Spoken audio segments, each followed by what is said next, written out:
मैं engineer, MBA और PhD management में किया हुआ हूँ।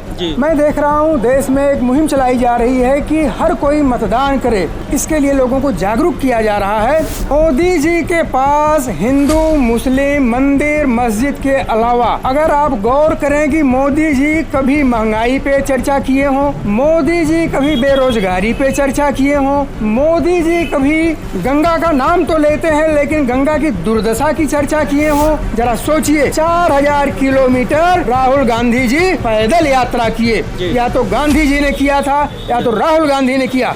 नमस्कार, आप देख रहे हैं महाखबर। मैं सुधाकर सिंह। बनारस में आखिरी चरण का मतदान है। सरगर्मी भी खूब बढ़ी हुई है। चुनावी जो मौसम है वो अपने परवान पर है। इसी बीच घूमते हुए हमें एक व्यक्ति मिले जो साइकिल पर अपने तमाम जो प्रचार है कांग्रेस की तरफ से ये प्रचार कर रहे हैं। कांग्रेस का झंडा लगा हुआ है, दूसरी तरफ सपा का झंडा लगा हुआ है, क्योंकि महागठबंधन में दोनों दल साथ लड़ रहे हैं। और हमारे साथ आप देख सकते हैं इनके इस पे जो राहुल गांधी का हाथ बदले का हालात करके एक कैंपेन चल रहा है, उसके मद्देनज़र कई सारे पोस्टर, कई सारे बैनर हैं। मैं इनसे बात करता हूँ और समझने की कोशिश करता हूँ। आप अपना नाम बताएं सर। मैं डॉक्टर ओपी राय जी, मूल रूप से आजमगढ़ का रहने वाला हूँ जी, और फिलहाल मैं सुंदरपुर वाराणसी में निवास कर रहा हूँ। जी।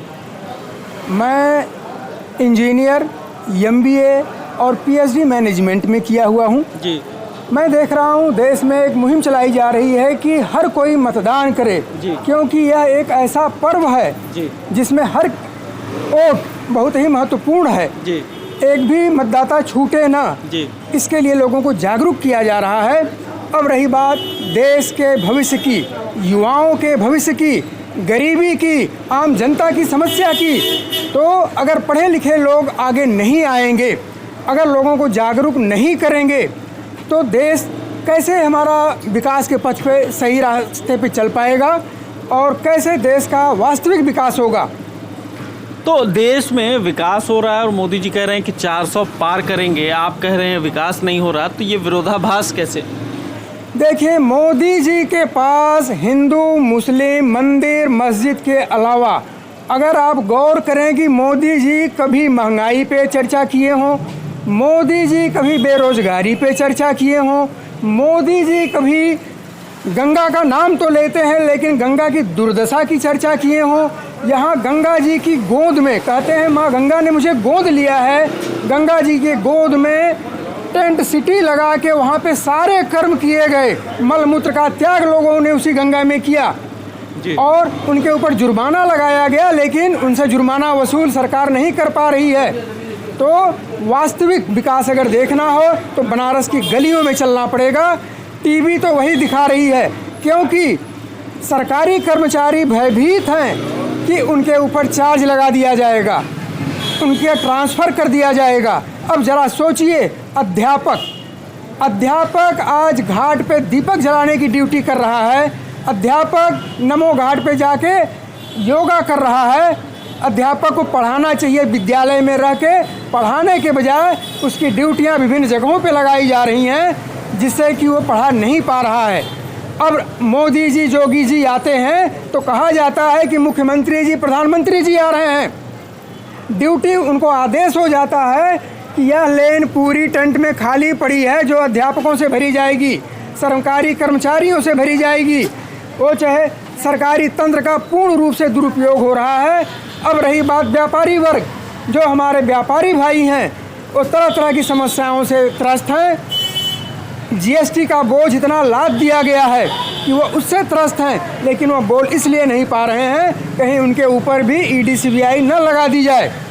अब रही बात युवाओं की, आप गौर करें, पिछले 6 साल में जितनी भी सरकारी नौकरी की परीक्षाएं हुई हैं, सबके पेपर लीक हो जा रहे हैं। यह पेपर लीक हो रहा है या षड्यंत्र की तरह के तहत ये सब कराया जा रहा है, यह तो जांच का विषय है। ज़रा सोचिए, 6 साल पहले जो बच्चे परीक्षा दिए। अच्छा, मुझे एक बात बताइए, कांग्रेस से लगाव के पीछे क्या मकसद है, या कांग्रेस के लगाव के पीछे रीज़न क्या है, कारण क्या है? देखिए, मेरी उम्र 60 साल होने जा रही है जी। और मैं गांव में पैदा हुआ हूँ, गांव में पढ़ा लिखा हूँ। मैंने देखा कांग्रेस ने गांव-गांव प्राइमरी और जूनियर विद्यालय खोले जी। कांग्रेस ने हर ब्लॉकों पे चिकित्सालय खोला, निःशुल्क दवाएं होती थी, आँख का ऑपरेशन, हाइड्रोसील का ऑपरेशन निःशुल्क होता था।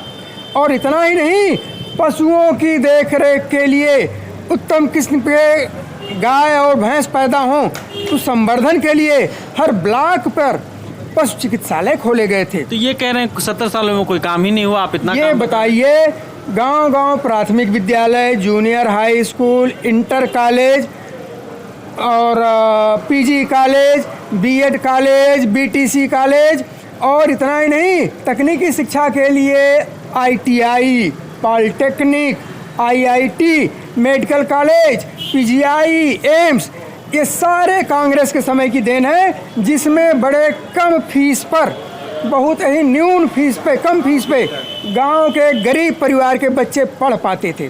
आज अगर बीएचयू जैसी जगहों की हम बात करें, 5000 सीटें वहाँ रिक्त जा रही हैं जिन पर बच्चों का एडमिशन नहीं हुआ। वह केवल गलत शिक्षा नीति की देन है। ज़रा सोचिए, पूरे भारत स्तर पे विदेश के लोग भी बीएचयू में अप्लाई करते हैं, और अगर 5000 सीटें यहाँ रिक्त जा रही हैं तो हमारे शिक्षा का स्तर कहाँ जा रहा है। अब रही बात कि बीएचयू को एम्स बनाने की बात लंबे समय से चल रही है, 10 साल इस सरकार को पूरा होने जा रहा है, आज तक बीएचयू को एम्स नहीं बना सके। तो मोदी जी कह रहे हैं कि देश विश्व गुरु बनेगा, आप कह रहे हैं कुछ काम ही नहीं हुआ। भाई, विश्व गुरु बनने का कारण ये है कि मोदी जी अपने पूरे 10 साल के काल में एक भी प्रेस कॉन्फ्रेंस किए हों। ये बनारस के सांसद हैं, आप बनारस में पत्रकारिता कर रहे हैं, क्या कभी मोदी जी से प्रेस कॉन्फ्रेंस का अवसर आपको मिला? नहीं मिला है, आपको नहीं मिला। जो हमारे टीवी चैनल वाले लोग हैं, उनको टीवी चैनल अगर चलाना है तो सरकार की बात माननी है। हमारे जो पत्रकारिता करने वाले पत्र वाले लोग हैं, जो पत्र छापते हैं, उनको अगर अपना पत्र चलाना है तो सत्ता की बात माननी है। जो उनसे कहा जाता है वही वो दिखाते हैं। तो आप इतना मुखर हो रहे हैं, आपको डर नहीं लगता है? देखिए भाई, डर की बात अगर कही जाए तो देश की आज़ादी में अनगिनत लोगों ने प्राणों की आहुति दिया। चंद्रशेखर आज़ाद, भगत सिंह, बिस्मिल खां जैसे लोग अगर सोचे होते कि मेरी मौत हो जाएगी, मुझे गोली मार दी जाएगी, मुझे फांसी हो जाएगी, तो वह इस महायुद्ध में नहीं कूदते और आज देश आज़ाद नहीं होता। अब आप गौर करिए, बीएचयू में डॉक्टर ओम शंकर हृदय रोग के विभागाध्यक्ष ये पिछले लंबे समय से मांग कर रहे हैं, वहाँ हृदय रोग विभाग के 90 बेड ताले में बंद पड़े हुए हैं। वह उनको नहीं मिल रहा है, उनके विभाग को, जबकि उनके विभाग के लिए ही, हृदय के मरीजों के लिए ही वो कमरे बने हुए हैं, उनकी सुविधाएं उसमें लगी हुई हैं उस तरह की। लेकिन ज़रा सोचिए कि अगर काशी हिंदू विश्वविद्यालय जैसे जगह में हृदय रोग के विशेषज्ञ, हृदय रोग के विभागाध्यक्ष आज आमरण अनशन पे बैठे हुए हैं। अभी वो अनशन कर रहे हैं, अभी भी वो आमरण अनशन पे बैठे हुए हैं। वो अपने लिए मांग नहीं कर रहे हैं कि बेड दिया जाए। आप ज़रा सोचिए, हमारे आपके घर के लोग जिनको हार्ट अटैक हो जाता है, उस समय पूरे परिवार की क्या स्थिति होती है, अगल बगल के लोगों की क्या स्थिति होती है, कितने लोगों की जानें चली जाती हैं।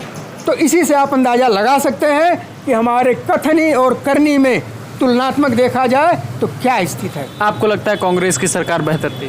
देखिए, कांग्रेस के पास नीतियाँ थीं जी। कांग्रेस के पास ऐसे लोग हैं, ऐसे थिंक टैंक हैं जो देश के हित की बात करते हैं। अगर आप गौर करें तो इलाहाबाद का आनंद भवन मोतीलाल नेहरू जी ने बनवाया था, उतना बड़ा आनंद भवन उन्होंने देश को समर्पित कर दिया।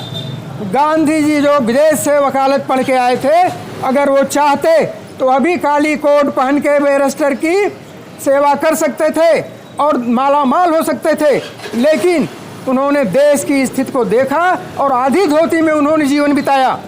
इस तरह से अनेकों लोग हैं जो इस सरकार ने, मोदी जी ने कहा था कि हमको मौका दीजिए, 100 दिन में हम काला धन लाएंगे। काला धन आ गया क्या? इन्होंने कहा था काला धन आते ही सबसे पहले जो ईमानदारी से टैक्स देते हैं, पहले हम उनको उसमें से पैसे देंगे। 15-20 लाख तो आम लोगों के खाते में वैसे ही आ जाएंगे। बाबा रामदेव जी ने कहा था छोटे छोटे बच्चों से, बच्चों जो 35 रुपए लीटर पेट्रोल देगा उसका साथ दोगे, उसकी सरकार बनाओगे, कि जो 100 रुपए देगा उसकी सरकार बनाओगे। वो मासूम बच्चों ने नारा दिया, नहीं, जो 35 रुपए देगा उसकी बनवाएंगे। गरीबों से कहा गया कि उन्हें सुविधाएं मिलेंगी। आयुष्मान कार्ड बने, और आयुष्मान कार्ड की वास्तविक स्थिति क्या है? 5 लाख का इलाज, जेनरिक मेडिसिन पे उनकी दवा, उनके इम्प्लांट लगाने की बातें हुई थी, लेकिन स्वास्थ्य विभाग के मिली भगत से उस 5 लाख का बंदर बांट हो जाता है। अच्छा, मुझे एक बात बताइए, आप नेता में राहुल गांधी को पसंद करते हैं तो क्यों करते हैं? राहुल गांधी जी ऑक्सफोर्ड एकदम राहुल गांधी जी ऑक्सफोर्ड यूनिवर्सिटी से पढ़े हुए हैं जी। और अभी न्याय यात्रा में राहुल जी से मुलाकात मेरी हुई पड़ाव पे। जब रात विश्राम उन लोगों ने किया था तो बीएचयू के बौद्धिक प्रकोष्ठ के 21 लोगों को उनसे मिलने का मौका मिला। उस 21 लोगों में एक मैं भी था। जो हम उनको टीवी पर बाकी चैनलों पर सुनते रहते हैं, बहुत सी उनकी बातों को दबा दिया जाता है, लेकिन उस दिन की मीटिंग में राहुल गांधी जी ने जितना तर्कपूर्ण बातें किया, जितना उन्होंने अच्छी तरह से बातों को सुना, जनता की बातों को सुना, जरा सोचिए 4000 किलोमीटर राहुल गांधी जी पैदल यात्रा किए। न्याय यात्रा में वो पूरब से लेकर पश्चिम तक उन्होंने इतनी बड़ी यात्रा किया, या तो गांधी जी ने किया था या तो राहुल गांधी ने किया। गौर करिए, शहर में पढ़ने वाला कॉन्वेंट स्कूल का बच्चा जब गांव के गलियों में जाता है, कहाँ? गांव की गलियों में, तो उसको सब कहते हैं गांव वाले, गिल्ली डंडा खेलने वाले, बकलोलवा आ गया। अगर हम काशी की बात करें, काशी में बहुत से पर्यटक आते हैं, यहाँ तक कि विदेश से पढ़े लिखे डॉक्टर, इंजीनियर, बड़े बड़े विद्वान आते हैं, लेकिन यहाँ भी कुछ ना समझ उनको यही कहते हैं कि माने उनको आकलन जो करके केला बेचने में, बाकी चीज़ें देने में उनको चूना लगाते हैं। वही हालत राहुल गांधी जी का है कि उनको लोगों ने पप्पू घोषित कर दिया। जी ठीक है, थैंक यू।